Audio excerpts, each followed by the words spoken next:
साथियों नमस्कार, मैं कामिंदर सिंह। आप देख रहे हैं जमात 24।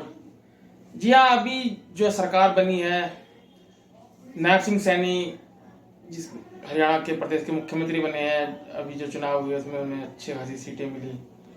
लेकिन उन्होंने अगले ही दिन सरकार में जो मुख्यमंत्री पद की शपथ लेते ही जो फैसला लिया है कि जो SC/ST का जो वर्गीकरण का मामला है, सब क्वालिफिकेशन, जैसे कि सुप्रीम कोर्ट ने राज्य सरकारों को आदेश दिया है या उनको अधिकार दिए हैं कि वो अपने हिसाब से जो पिछड़ी जातियां SC/ST में रह चुकी हैं उनको अलग से कोटा दिया जाएगा, यानी कि कोटे में कोटा निर्धारित किया जाएगा। जहाँ इस पे फैसले पर इन्होंने मोहर लगा दी। भारतीय जनता पार्टी की सरकार है हरियाणा में।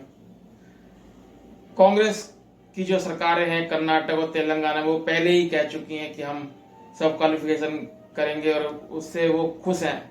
सोचने वाली बात आप ये देखिए कि ये दोनों ही कांग्रेस और भाजपा पार्टियां, जहां जब सुप्रीम कोर्ट में इन मामलों की दलील हो रही थी तो ये अपना मुंह बंद करे हुए जो सुप्रीम कोर्ट के पक्ष में, जो सुप्रीम कोर्ट अपने जिन्होंने ये पिटीशन लगाई थी उनके पक्ष में फैसला देते हुए उन्होंने ये कहा कि ये राज्य सरकारों को अधिकार देते हैं।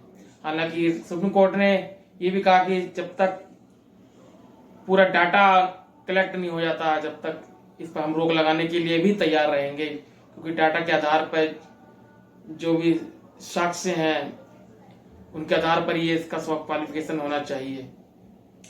जहाँ बहन मायावती जी ने इस मामले में काफी जो है पहले समाज को आगाह किया कि इससे बंटवारा होगा, जहाँ समाज में बंटवारा होगा, लेकिन बाबा साहब ने हमें एकजुट होने के लिए हमें तमाम विभिन्न जातियां जो पिछड़ी अस्पृश्य जातियां, अनटचेबल जातियां जिन्हें दलित समाज कहा जाता है, SC/ST वर्ग कहा जाता है, वो एकजुट रहें और अपने अधिकारों के लिए संघर्ष करें।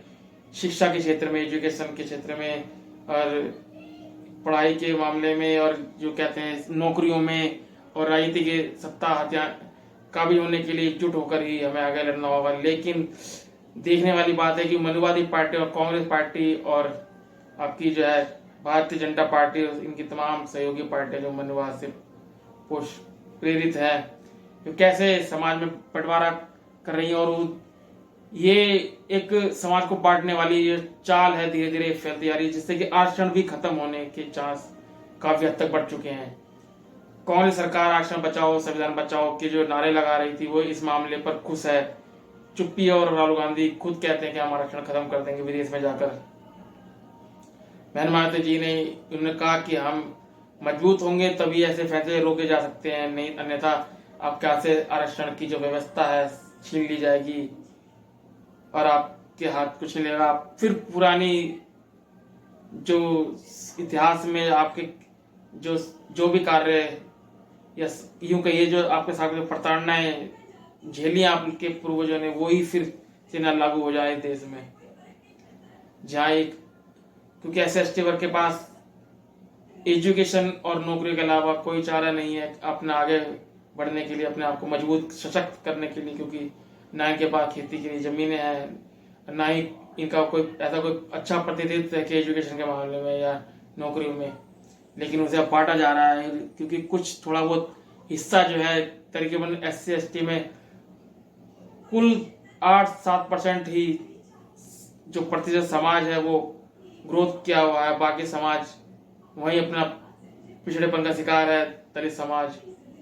लेकिन उस जो 8-10% जो थोड़ा सक्षम हुआ है, आर्थिक रूप से मजबूत हुआ है, उसको भी तोड़ने के चांस इन लोगों ने काफी हद तक कर दिए हैं। सुप्रीम कोर्ट में अगर ये इसके समर्थन में ना होते तो खुलकर इसका विरोध करते ऐसे फैसलों का, जो कि इन्होंने नहीं किया है। इनके मूक सहमति, इनके वकीलों की मूक सहमति थी इस फैसले को लागू करवाने में, लेकिन इसका असर कितना नुकसान SC/ST समाज को होगा ये आने वाला वक्त आप खुद देखेंगे। जहाँ जब आपके बच्चों को नौकरियों से वंचित रख दिया जाएगा, जहाँ जिसे नॉट फॉर सुटेबल और नॉट फॉर एलिजिबल के जो टैग लगा दिए जाते हैं वो अब भारी मात्रा में लगा दिए जाएंगे।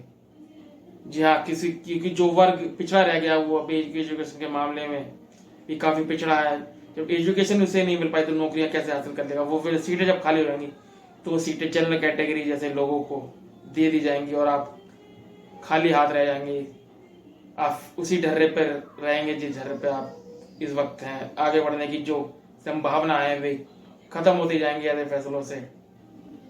लेकिन इसका विरोध भी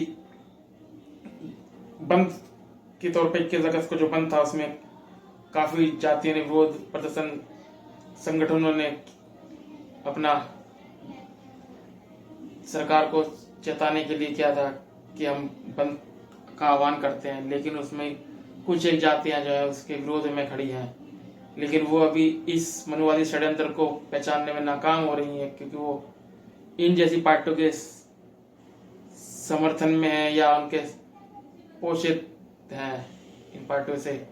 तो ये देखने वाली बात होगी कि कितना नुकसान इस समाज को होता है। जी हाँ, आने वाला वक्त बताएगा। देखिए क्या होता है। क्या फिर से दलित समाज कमजोर स्थिति में पहुंच जाएगा? इस ऐसे फैसले अगर ना हो तो समाज हित में बहुत जरूरी है ऐसे फैसलों का ना होना। सुप्रीम कोर्ट में जो पहले ही जज आप देख रहे हैं कि एसएसटी के विरोध में काफी फैसले दे दिए जाते हैं, लेकिन सुप्रीम कोर्ट है फैसले मानने पड़ते हैं इसमें, लेकिन इसका नुकसान जो समाज को उठाना पड़ता है। जी हाँ, अब देखना यह है कि आगे चल के इसका कितना नुकसान समाज उठाता है। क्या उन्हें जो बातें कही हैं प्रतिनिधित्व की, क्या उन्हें पूरा मौका मिलेगा जो पिछड़ी जातियां एसएसटी में है? हालांकि संपन्न अभी कुछ भी नहीं हुआ एसएसटी समाज में, लेकिन उनको बांटने का प्रयास निरंतर जारी है। हाँ, गौर करिए, ये ऐसे फैसलों पर ऐसे पहले ना हो जो एसएसटी के विरोध में जाए। नमस्कार।